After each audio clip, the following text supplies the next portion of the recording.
Warning, this podcast contains themes of extreme violence and murder. Subject matter may be offensive to some listeners. Discretion advised.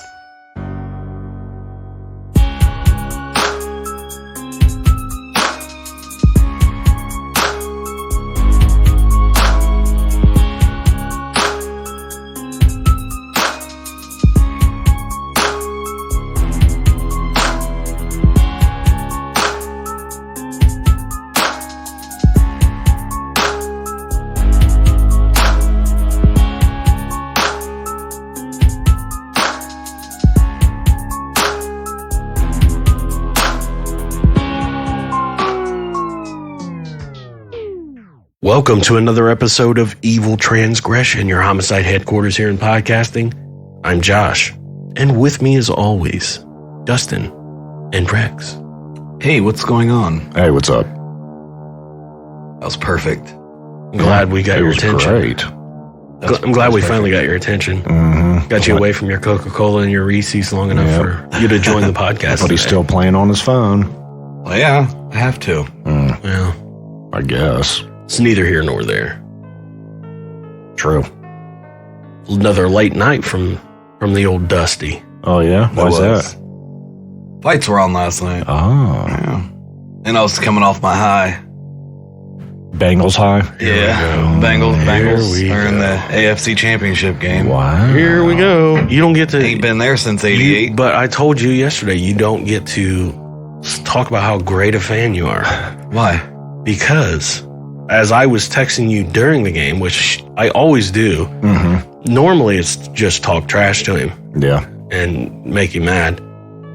But I was actually a nice guy yesterday and was just game chatting with him. Mm-hmm. This guy gets close to the end of the game. He's like, well, I hate them. They're losers. The Bengals are crap. They're poop. They're sucky. I was like, dude, the game's not over. It is now. It's over. Chalk it up. I was like, give them time. Watch. That's 33 years of disappointment right there. Yeah. Tell them what my shirt said. Cincinnati. Ah! And that's sweet. Wow. Yeah, that's sweet. You know what it'll be next year? Cincinnati. How about that? Whatever. We're taking digs already. I know. It's good stuff. It's too early for me not to like you. It is early. I guess. Especially since I was at your house as well last night watching those fights. That sucked. How dare you? Those fights were all poop. No, they weren't. Or is your like... No, Your watch battery died or something? My watch is jacked up. It says it's 11:56, and I was like, "Ain't no way we've been talking for 2 hours." That's because that watch has seen better days. this is the my same favorite old watch. That's a calculator watch. It's the watch I've been talking about for 2 years on this podcast. If anybody would like to send me a new G-Shock, that'd be great. No, G-Shock. get an Apple Watch. I don't want Apple Watch. You're missing out. I don't just fill out paperwork all day, Rex. I have to work. He like sits in the trunk all day. Like, oh God, it's rough. Well, I mean, look what happened to my G-Shock. It just Flops around. flaps all broke. That sucks. Man, you should at least go get like a Moana watch from Walmart or something. Oh, yeah. No, And switch it out. my work sent me a book for so many years of service. I get to pick through this book. So you're getting a new watch? So I'm gonna get a new watch out of it. Really? New G-Shock. Well, what else is on the list? They got all kinds of stuff. They got pots and pans. They got spatulas. That's just what you need. They got all kinds of stuff. Yeah. They got some jury. Some jury. Some jury. Some jury? Jury, like of 12? Yeah. Or jewelry. Jewelry. Yes. Cool. So you get that for being at your job for how many years? Yeah. However many years. How many years have you been? Well, it all depends on what you want. That's not what I'm asking you. How long have you been there? I've been there for 7 years. 7 years, and you get to pick out of the fucking prize box. Yeah. I know you've been at your job for like 27. I've been there for 20 years. 20 years. You know what we got? A paperweight that said, thanks for your service. I'm not kidding. When I get to 10 years, they're going to let me pick something else. Ooh. Huh. Yeah. Like a Mary Kay car, like a pink caddy. See, they do ours in 5-year increments. Do you get to pick out of the prize box too? Mm-hmm. Yep. Wow. Yeah, and so that's how real jobs work. Yeah, and then obviously the more Cool. years, the more expensive the gifts. That is nice. Congratulations to you guys. Thanks. Yeah, I hit 15 years in 2 years, so I'll get to pick again. Yeah. Nice. Been at the same place 20 years and got a paperweight. That's awesome. Yeah, but you get great benefits. You get Do not kid yourself, my friend. you get great benefits. You get all the time off you need. You have That's not true either. You have like 3 years of vacation that you don't use. That's true. You know why? Because you're not allowed to use it? They cannot live without me.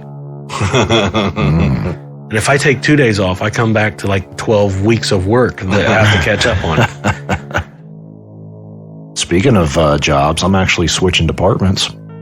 Wow. Yeah, I interviewed a few weeks ago, and they sent me the offer letter, so I'm going back to the install side as a project manager. Wow. That is a fancy title as well. Super fancy. I'm a project manager. Yeah, call me Mr. PM. Oh. What is your official title? Me? I am a sanitation engineer. You're a lying sack of dog. You're a little biatch. I'm like a driver. No, I'm a sanitation engineer. Sanitation engineer. Wow. Yeah, That is fancy. that is what I am. I'm a senior inspector. Ooh. What do you inspect? Seniors.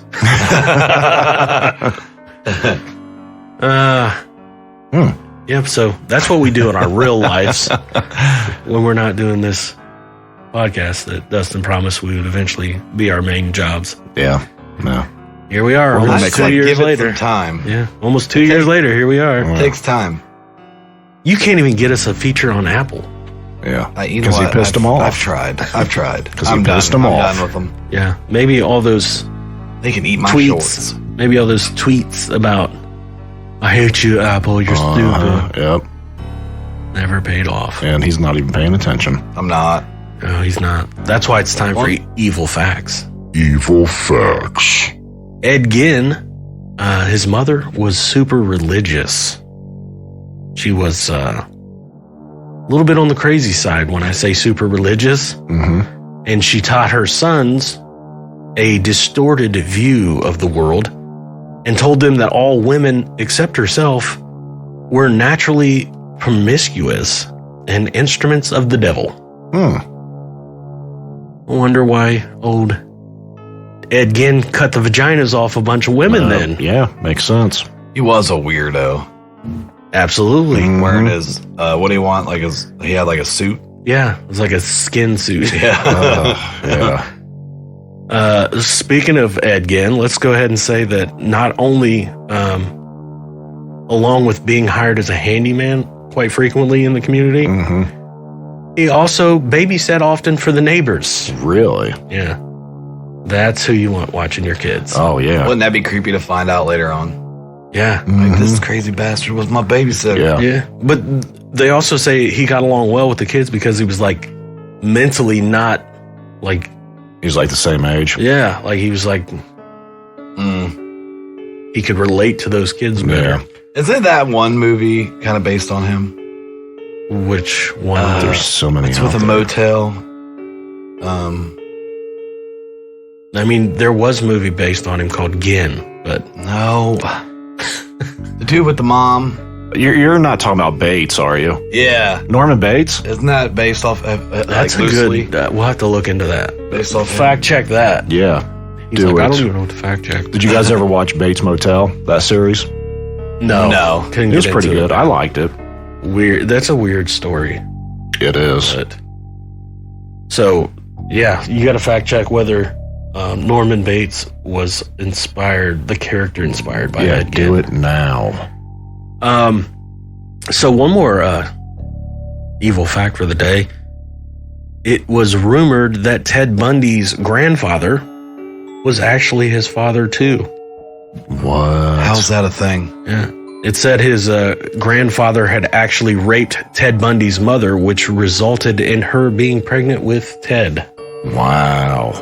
And fact check did come up.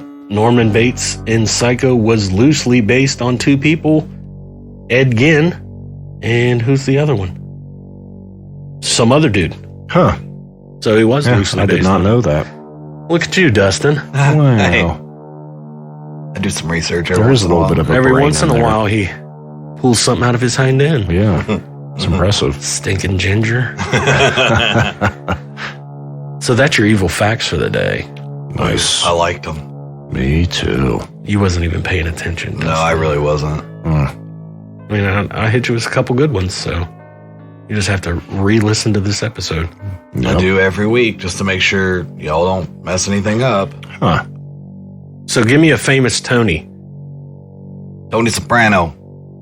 That's a fictional character, but okay. What you got? Tony Braxton. I mean, we'll stick with fictional Tonys too. We could go like Tony Danza. Who's the boss? Ooh. That's that song by Elton John.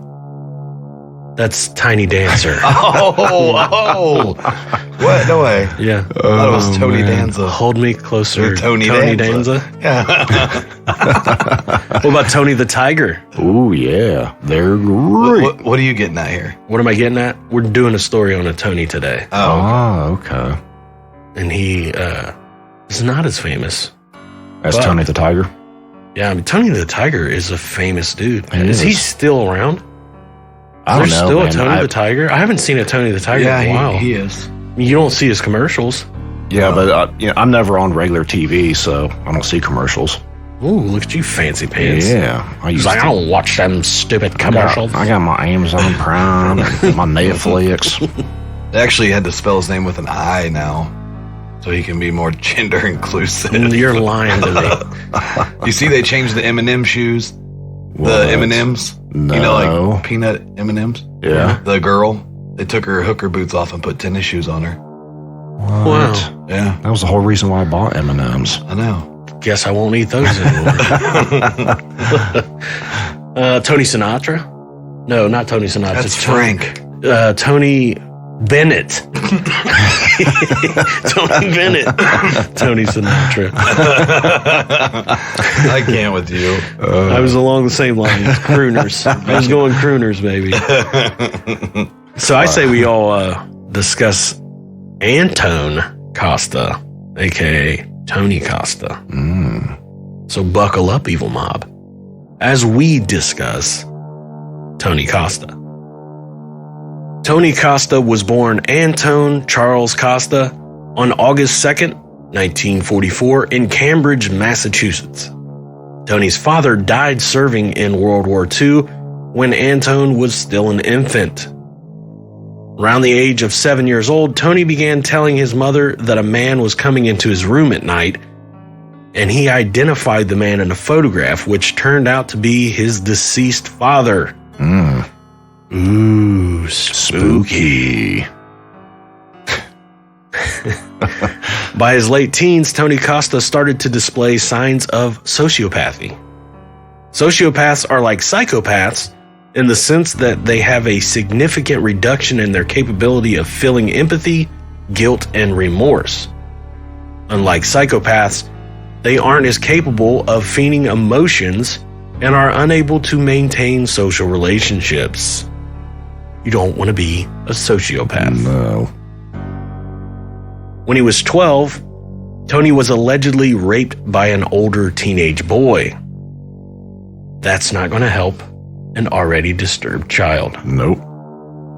In November of 1961, Costa broke into an apartment and found himself in the bedroom of a sleeping 16-year-old girl. This sounds like a familiar story. He stood over her bed watching her until she woke up and screamed. Costa fled.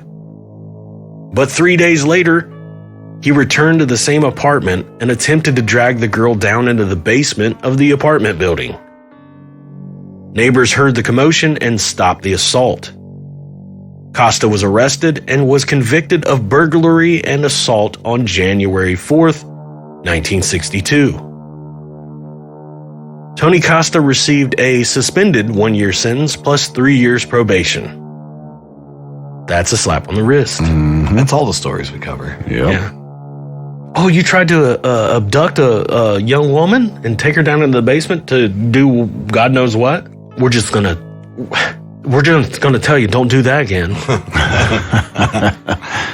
So basically, 3 years probation for what he did.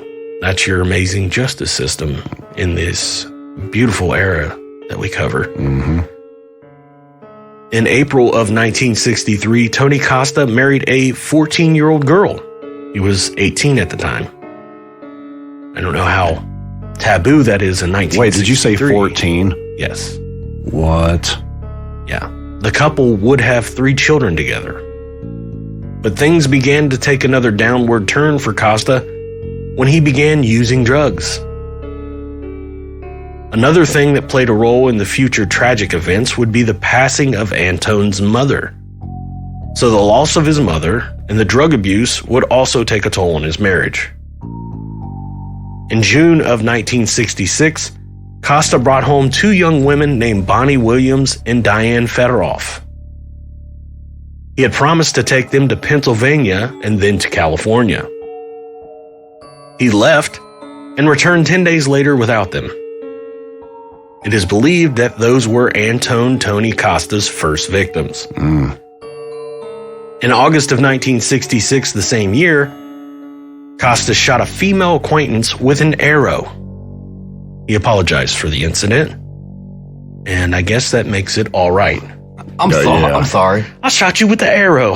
We was playing Cowboys and Indians. And you lose. You was the Indian. Sorry about that.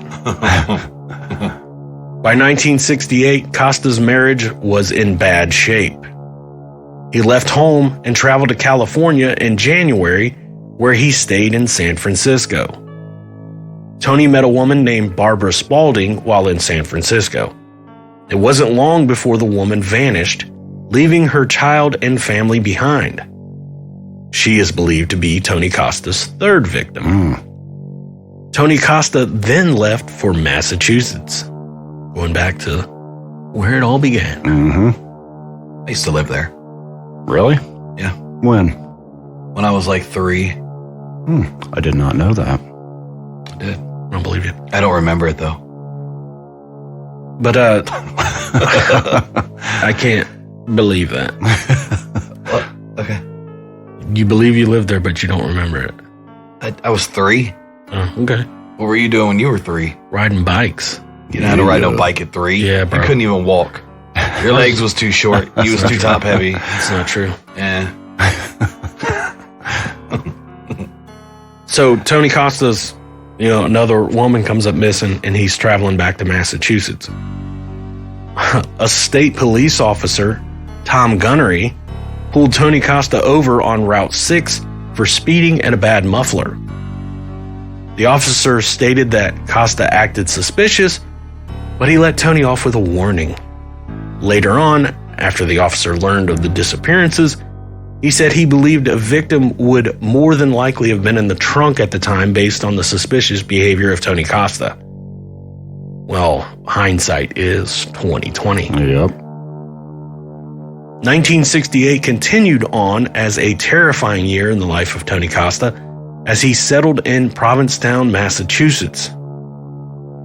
Provincetown is this little sidebar. Mm-hmm. That is where the Mayflower landed. Oh, yeah. Yep. On the Cape. Really? Yeah. P-Town. They call it P-Town now. Yep. P-Town? P-Town. I'm going to go to P-Town, baby. P-Town. I doubt they say that. No, they totally search it. It's like a hotbed for artists and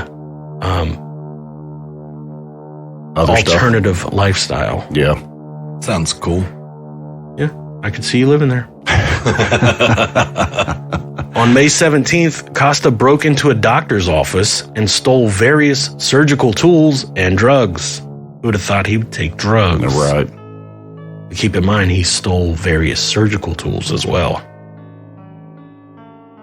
A week later, on May 24th, 18-year-old Sydney Monson, a local waitress, was seen getting into Tony's vehicle. She vanished and was reported missing on June 14th. By August of 1968, Tony Costa was officially divorced and already living with his new love interest, Susan Perry. On September 10th, 1968, Susan Perry vanished. Costa stated she had left to go to Mexico. She just up and said, I'm going to Mexico. Sounds reasonable. Oh, yeah. Most people just pick up in the middle of the night and move to Mexico. Of course. By the middle of the same month, Tony Costa was arrested for driving on a suspended license. He was arrested again the same month on the 25th of September for not paying child support. Costa remained in jail until November 8th, 1968, when he was released. After his release, Costa began spending time with a young woman named Christine Gallant. Christine Gallant was found dead in her bathtub on November 23rd, 1968. It was believed at the time she drowned after overdosing. Death sure seems to follow old Antone Costa. Yep. And this is just 15 days after he was released from jail. Wow. In early January of 1969, two women, Patricia Walsh and Mary Ann Wasaki, were in Provincetown to visit when they met a man named Tony Costa. On January 24th, both were missing. The following month, on February 8th, 1969, a gruesome discovery was made at the Old Truro Cemetery. The poorly buried body of Susan Perry was found in an unmarked grave, and apparently Susan Perry didn't go out to old Mexico after all. She's not living it up in Mexico. I didn't think so. 25 days later, another gruesome discovery. The dismembered remains of Patricia Walsh, Mary Ann Wasaki, and Sidney Monson were found in what appeared to be a private garden a mile and a half away from where Susan Perry's burial site was. The bodies looked to have been dismembered by surgical tools. Remember the ones stolen that he from stole? the doctor's office.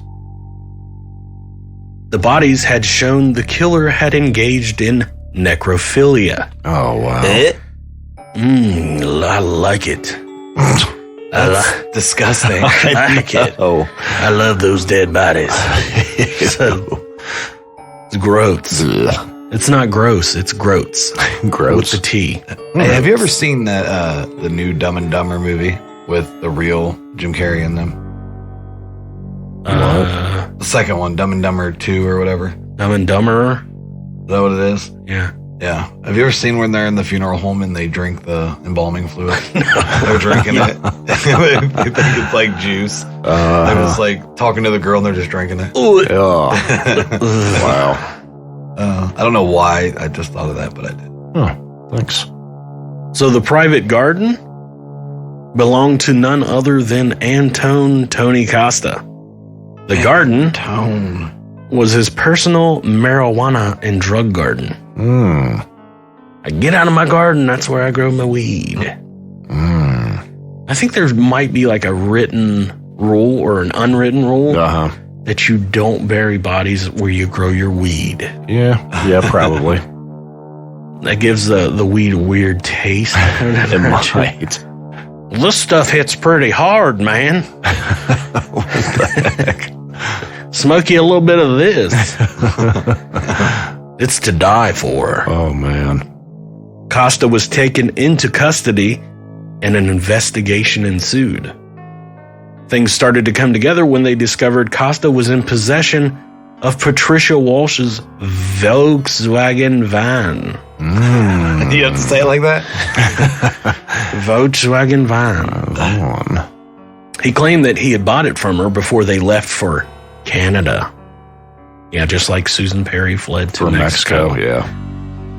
Costa even showed investigators a bill of sale that, according to detectives, looked very suspicious. When the investigators turned the heat up on Tony Costa, he started to give numerous confessions. Many of them, however, were found to be untrue due to Costa failing several polygraph examinations. It might be a new tactic where you just like admit to a bunch of stuff that you didn't do, so your polygraph goes nuts and they're like, this guy's crazy. Yeah. So he's all over the place. He even tried to implicate 2 of his friends for the murders, which also turned out to be false. Finally, on July 12, 1969, Costa confessed to Marianne Wasaki's murder. His trial began on May 6, 1970. Naturally, his lawyers tried the insanity plea, saying that Costa was a heavy drug user, which affected his rational thinking. I don't think marijuana is going to make you absolutely insane. No. But he was also into barbiturates or whatever. Oh, yeah. The barbs. He was in the barbs. But even those, I mean. He was like, I'm all hopped up on weed and pills. I'm about to murder some people and put them in my weed garden. Maybe if he was doing some bath salts, you know. If he was doing bath salts, he would have ate them. Like a zombie. Bath salts. And that crocodile. Oh, that's freaking great. That seemed to do the trick, though, until Costa gave a speech to the jury that was not only rational, but intelligent, and there went the insanity plea out the window. On March 29th, 1970, Costa was convicted of 4 murders and sentenced to life in prison. Why not the death penalty, you say? Yeah, why not? Who knows? At the time, the death penalty was on the table in Massachusetts. Between 1788 and 1951, anyone convicted of first-degree murder in Massachusetts received the death penalty. The last executions in Massachusetts were gangsters Philip Bellino and Edward Gertzen for the murder of Robert Williams, who was a former U.S. Marine. Their executions took place on May 9th, 1947. The 2 were executed via electric chair, and their executions led to an investigation of the effectiveness of the death penalty in Massachusetts. So maybe that's why. Gotcha. The last executions in 1947 were in the 70s. But the death penalty wasn't banned in Massachusetts until 1984. So it wasn't banned in 70. Yeah. But nonetheless, Tony Costa was sentenced to life. Costa was sent to the Walpole Correctional Institution, where he began to stock his cell with books on ritual magic, the occult, and even a copy of the Satanic Bible by Anton LaVey. Wow. While in prison, Tony Costa wrote a novel titled Resurrection. The book, however, was never published. In the book, Costa said he and a man named Carl had actually taken Marianne Wasaki and Patricia Walsh out to get drugs when Carl shot them both in the head. Costa said Marianne Wasaki had not died from the gunshot, so he had stabbed her to put her out of her misery. Costa said that's when he and this Carl buried the bodies. Costa also said in the book that Susan Perry and Sidney Monson had died of drug overdoses and that Carl had dismembered their bodies without Costa knowing. The problem was, Carl didn't exist, and it was just an alter ego of the crazy Tony Costa. Wow. On May 12, 1974, a 29-year-old Tony Costa was found dead in his cell. He had hung himself with a leather belt from the bars of his cell. His body is buried in an unmarked grave in Provincetown next to his mother. And that is the down and dirty of Tony Costa. The down and dirty. Little crazy. The tone, not the boss. So who is the boss? Who was the boss on Who is the Boss? Tony Danza. I don't think he was the boss. Wasn't he just No, like it was the mom. it was Angela. Yeah. Oh. You had a crush on her growing up, didn't you? Who didn't? I mean, she was no no Peggy Bundy. Peggy but Bundy for sure, bro. That's exactly what I was going to say. Al was so mean to her. Yeah. He didn't appreciate his woman. Nope. Al didn't like anybody. I like how he used to mess with the neighbor. Yeah, Marcia. I have learned, like as a kid, that show was great. Like, it was funny. 'Cause, like my dad loved that show. We would watch it every once in a while. And as a kid, you don't really understand a whole lot of it. But if you see it now, you're like, then man, that's a lot of edgy stuff that they were doing on that show. But for sure. So I've learned as I've gotten older in life that I have actually become Al Bundy. Like, do you sit on the couch with your hand down your pants? So, sometimes, but I don't like anybody. He didn't like anybody. I'm with you there.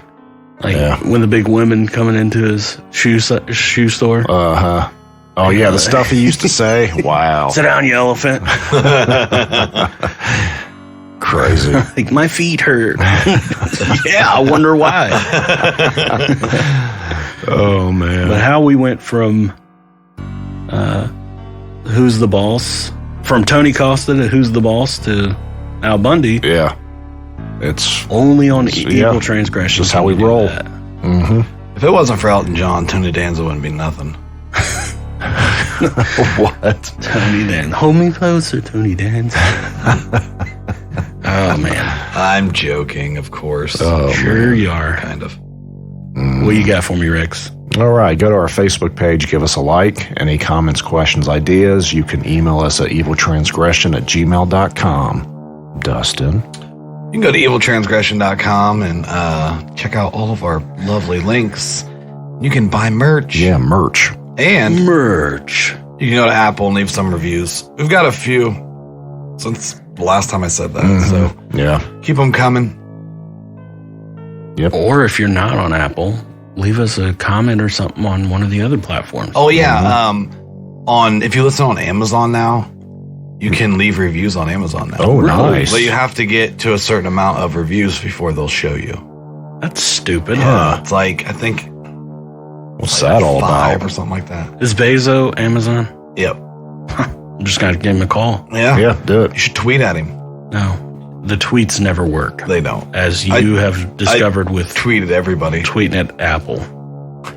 Yeah, he likes to tweet to piss people off. I do.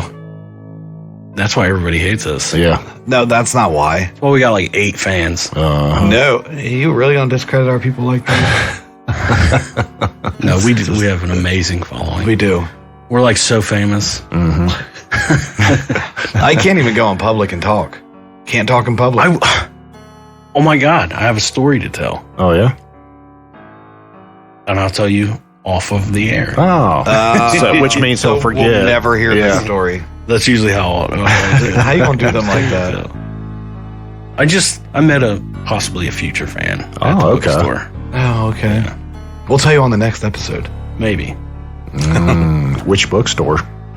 The good old Barnes and Noble. Oh. Yeah. Yeah. Off 315 or? Yes. Yes, down close Danzy, to right? close to the Ohio State University campus. Yep, I've been in there. So go to eviltransgression.com, buy your stuff, Yes. give us love, leave us money in the tip jar. Ooh, Dustin needs a new watch. Yeah, you do. Because I do not see him buying you a G-Shock for being at your workplace for 7 years. It's not a G-Shock. It's a Shock G? It's a D-Shock. It's a Casio. I used to have a Casio growing up. Didn't they make the calculator watches? Yeah. Yep. They did. Yeah. For those. Pimp. Now calculators are on your phone. So with that being said, Dustin's giving me the peace sign because he apparently has to poop or something. Yeah, he does. He's like squeezing his thighs together and... Oh, he can't breathe. Oh, he's going to sneeze. No? Okay. Okay. Let's wrap it up then. Yeah. All right. Until next time. See ya. See ya. Peace.